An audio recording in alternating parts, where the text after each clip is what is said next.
अस्सलाम वालेकुम वरहमतुल्लाहि वबरकातुहू। उम्मीद है आप सब खैरियत से होंगे। आज की वीडियो शुरू करने से पहले सिर्फ इतना बता दूं कि आपके फेसबुक और यूट्यूब पर हमारी वीडियोस पर जो कमेंट्स हैं उन्हें हम पढ़ भी रहे हैं और आपके सजेस्टेड टॉपिक्स पर हम वीडियोस लाने की कोशिश भी कर रहे हैं। तो अपने कमेंट्स और फीडबैक से हमें आगाह करते रहें और हमारी वीडियोज़ को लाइक और शेयर करें और हमारे चैनल को सब्सक्राइब भी कर लें। व्यूअर्स, इंसान के लिए घर एक ऐसी जगह है जहाँ वो ज़हनी और जिस्मानी आराम हासिल करता और ख़ुद को मेंटली फिज़िकली रिलैक्स करता और अपनी फैमिली लाइफ गुजारता है। इसीलिए वो उसे दिल से बनाता है, उसका ख्याल रखता है और उससे दिली मोहब्बत करता है। अल्लाह पाक हमारे घरों को आबाद रखे।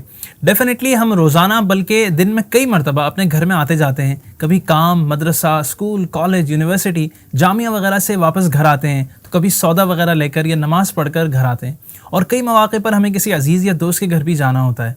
तो आज हम बात करेंगे how to enter the house, यानी घर में कैसे दाखिल हों। घर अपना हो या किसी और का, घर में दाखिल होते वक्त सीधा कदम पहले रखें और सलाम करें। हमारे प्यारे नबी सल्लल्लाहु अलैहि वसल्लम ने फरमाया, जब तुम घर में आओ तो सलाम करो और जाओ तो सलाम करके जाओ। सलाम के साथ ही बिस्मिल्लाह और सूरह इखलास भी पढ़ लें, स्पेशली जब दिन के आगाज़ में घर में पहली बार दाखिल हों। बुज़ुर्ग फरमाते हैं कि इससे घर में इत्तिफाक भी रहता है और रिज़्क़ में बरकत भी होती है। घर में कोई ना हो तो अस्सलामु अलैका अय्युहन नबिय्यु कहें कि मोमिनों के घर में नबी करीम सल्लल्लाहु अलैहि वसल्लम की रूह मुबारक तशरीफ़ फरमा होती है। हो सके तो घर में दाखिल होते वक्त की दुआ भी याद कर लें। वो दुआ ये है, अल्लाहुम्मा इन्नी अस्अलुका खैरल मौलजी व खैरल मखरज बिस्मिल्लाहि वलजना व बिस्मिल्लाहि खरजना व अलल्लाहि रब्बिना तवक्कलना। अगर बंदा अल्लाह का नाम लिए बग़ैर घर में दाखिल होता है तो हदीस पाक के मुताबिक शैतान भी उसके साथ घर में दाखिल हो जाता है। लिहाजा अगर बताए गए तरीक़े के मुताबिक घर में दाखिल होंगे तो शैतान घर में दाखिल नहीं होगा और इस तरह घर में खैर व बरकत रहेगी। जब किसी और के घर जाना हो तो विदाउट परमिशन अंदर ना जाएं, बल्कि पहले इजाज़त लें फिर अंदर जाएं। हमारे प्यारे नबी सल्लल्लाहु अलैहि वसल्लम ने फरमाया, 3 मरतबा इजाज़त तलब करो, अगर इजाज़त मिल जाए तो ठीक, वरना वापस लौट जाओ।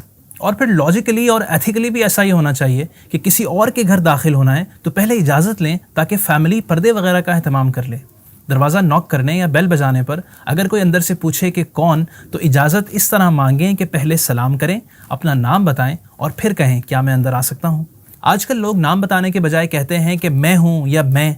हमारे प्यारे नबी सल्लल्लाहु अलैहि वसल्लम को ये पसंद नहीं था। जैसा कि हज़रत जाबिर रज़ियल्लाहु ताला अन्हु से मरवी है, फरमाते हैं कि मैं नबी करीम सल्लल्लाहु अलैहि वसल्लम की खिदमत में हाजिर हुआ और दरवाज़ा खटखटाया। आप सल्लल्लाहु अलैहि वसल्लम ने फरमाया, कौन है? मैंने अर्ज़ की, मैं। आप सल्लल्लाहु अलैहि वसल्लम ने फरमाया, मैं क्या है? गोया आप सल्लल्लाहु अलैहि वसल्लम ने इसको नापसंद फरमाया, लिहाजा अपना नाम बताएं। किसी के घर के अंदर झांके नहीं कि यह हमारे दीन में भी मना है और अखलाकी तौर पर भी बहुत बुरा है। हमारे प्यारे नबी सल्लल्लाहु अलैहि वसल्लम किसी के घर के अंदर झांकने को सख्त नापसंद फरमाते थे। इनफैक्ट अगर घर के दरवाजे के सामने खड़े होने में बेपर्दगी का अंदेशा हो तो दाएं या बाएं जानिब खड़े होकर इजाज़त तलब करें। हमारे प्यारे नबी सल्लल्लाहु अलैहि वसल्लम की मुबारक आदत भी यही थी। जब आप सल्लल्लाहु अलैहि वसल्लम किसी के दरवाजे पर तशरीफ़ ले जाते तो दरवाजे के सामने खड़े नहीं होते थे, बल्कि दाएं या बाएं जानिब खड़े होते थे। तो उम्मीद है व्यूअर्स, आज की वीडियो बच्चों और बड़ों दोनों के लिए निहायत ही अहम और फ़ायदेमंद साबित होगी।